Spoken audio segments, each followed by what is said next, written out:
Hi!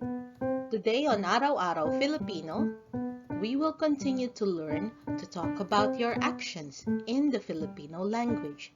This is part 3 of a series of 4 lessons on action words.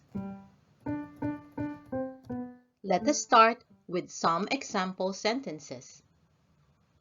I am thinking. Nag-iisip ako. I am ako. Thinking, nag-iisip. Here is another one. I am thinking of a way. Umiisip ako ng paraan. Thinking is also umiisip. Of a way, ng paraan. And here is a third one. I am thinking of the party. Iniisip ko ang party. Thinking is also iniisip. The party is ang party. What you see here are 3 different ways to say the present tense of the word think or isip in Filipino. So why are these different? In the first 2 sentences, we attach the prefixes nag and to the root word isip. When a Filipino verb is prefixed with nag or or even in the future tense we prefix it with mag, it means that the focus of the sentence is the actor or the doer of the action. Look at these 2 sentences. I am thinking. Nag-iisip ako. Ako, the person speaking, is the one who did the thinking and is the focus of the sentence. In the next one, I am thinking of a way. Again, ako, the actor, the one doing the action, is the focus of the sentence. What about the third one? In the third sentence, we attach the prefix in to the root word isip. When we attach in, it means that the focus of the sentence is the object of an action. In this case, the party is the object or subject of the action, which is thinking. So that's the difference between using nag, mag, or in.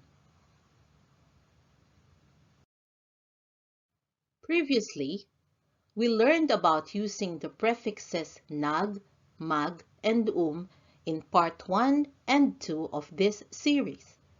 These are only a few of many affixes or panlapi in the Filipino language. I will put the link to these lessons in the description below. Our lesson will now focus on words using in and HIN. In can be used as a prefix, suffix, or infix. HIN is used as a suffix. Let us look at how to form verbs using conjugation or pagbanghay. The following rules applies to verbs that start with a vowel. So, think is isip. This is the root word and it starts with a vowel. To say the past tense, thought, we use the prefix in plus the root word, inisip. The present tense, thinking, we use in plus the first letter of the first syllable plus the root word, so iniisip. The future tense, will think, we simply use the first letter of the first syllable plus the root word plus in as a suffix, iisipin. And last, the imperative form, to think, is simply the root word plus a suffix of in, isipin. Here are the rules of conjugation or pagbanghay for verbs starting with a consonant in Filipino. The word do or make are both gawa in Filipino. The past tense, did or made, to form the verb, we insert in between the first two letters of the first syllable of the word. So, ga plus in plus awa, ginawa. The present tense, doing or making, we insert in between the first two letters of the first syllable of the root word, then add the root word, ga plus in plus a plus gawa, ginagawa. For the future tense, will do, will make, we use the first two letters of the first syllable plus the root word plus in as a suffix, gagawain. And for the imperative form, to do or make, we simply use the root word plus in as a suffix, gawain. Now let us use these words in sentences. What did you do? Ano ang ginawa mo? What, ano. Did, do, ginawa. You, mo.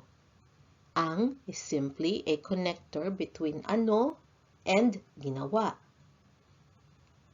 I made the invitation. Ginawa ko ang imbitasyon. I, ko, made, ginawa. This time, the is ang. And invitation, imbitasyon. I am making the menu now. Ginagawa ko ang menu ngayon. I am is not exactly ko because ko is me or my. The Filipino sentence is saying more like, me, I am making the menu now. So, making, ginagawa. Now, ngayon. And we use the English word menu in both versions because that's what we do in everyday Filipino. We simply say menu. I will make the guest list too. Gagawain ko din ang listahan ng bisita. Will make, gagawain. Guest is bisita. List is listahan. To, din. What about that word nang, which we use to connect listahan and bisita? The Filipino version, listahan ng bisita, is actually list of guest. So that's why we have a nang in between. The pattern from these sentences is that we start them with the verb or action word. Ginawa, ginagawa, gagawain, followed by the actor or owner of the action, ko. Then, the object of the action, ang imbitasyon, ang menu, ang listahan ng bisita. And as you can see, we can also add a time of action at the very end, as shown in the second answer. We added now or ngayon. Here is the list of verbs or pandiwa, which we have used and will use in this lesson. Think, isip.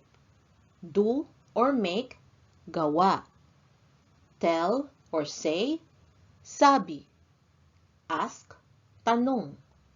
Read, basa. Now, let us look at these words in the past tense or nagdaan. Thought, inisip.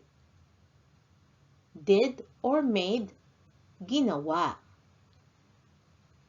Told, or said, sinabi. Asked, tinanong. Read, binasa.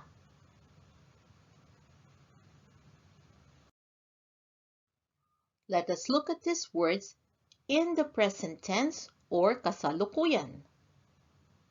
Thinking, iniisip.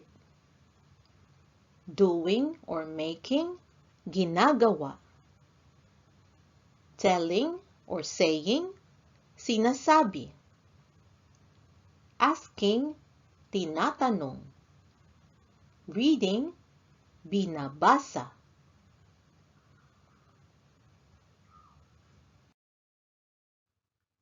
Now let us look at these words in the future tense or hinaharap.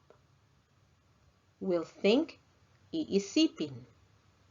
Will do or make, gagawain. Will tell or say, sasabihin. Will ask, tatanungin. Will read, babasahin. Now, there are a couple of things to note in these examples. First, you see here for the first time the use of the suffix hin. Why did we use hin instead of in? It is simply because it's easier to pronounce the word with hin. It's a bit awkward to say sasabiin, and in the case of babasahin, it's awkward to say babasain. So we do this whenever it's a bit awkward to connect in to the last vowel. We commonly do this with words that end in I, but as you can see, we can also do it with words that end in A or the other vowels. Another thing to note here is that we change the letter O in tanong to U in tatanungin. We do this to an O in the last syllable of a verb when we add an in or hin suffix at the end. But don't worry if you happen to say tatanongin instead of tatanungin. It's still understandable and it's perfectly fine.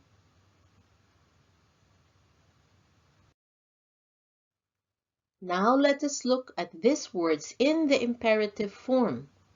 When we want to express intent or order, balak o utos. To think, isipin. To do or make, gawain. To tell or say, sabihin. To ask, tanungin. And to read, basahin. Now let us look at some example sentences. Did you tell Jane? Sinabi mo ba kay Jane? Did tell, sinabi. You, mo. Ba is there to indicate a question. And what is that word kay? You would have seen this in previous lessons that whenever we are going to say that a person is the recipient of something or is the owner of something, we put kay before the name. So, kay Jane, because in this case, Jane is the recipient of whatever is going to be told or said. Here is the answer. I told her about the project.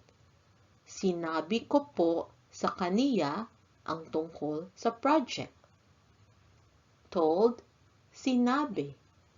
Her, kaniya. There is a sa before kaniya because the Filipino version is closer to I told to her and to is sa. About, tungkol. I am telling her my ideas. Sinasabi ko po sa kaniya ang mga ideya ko. Telling, sinasabi. my, ko. Ideas, mga ideya. I will tell her the plan. Sasabihin ko po sa kaniya ang plano. Will tell, sasabihin. The plan, ang plano. Let us use the word ask or tanong in sentences. Did you ask Jack? Tinanong mo ba kay Jack? Did ask, tinanong. You, mo. I asked Jack already. Tinanong ko na si Jack. Asked, tinanong. Already, na. Si Jack. We use the word si. Si is used to refer to Jack as the person who was asked. I am asking him now. Tinatanong ko siya ngayon. Asking, tinatanong. Him, siya. Now, ngayon. And last, I will ask him again.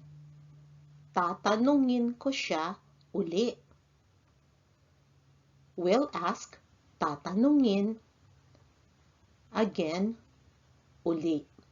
Now in these examples, you saw some pronouns like mo, ko, siya, and we have a separate lesson on pronouns, and I will also put the link in the description below. Now let us use the word read or basa in sentences. Read the book. Basahin mo ang libro.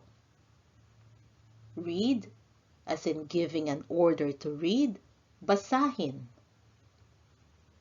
The, ang. Book, libro. I read it already.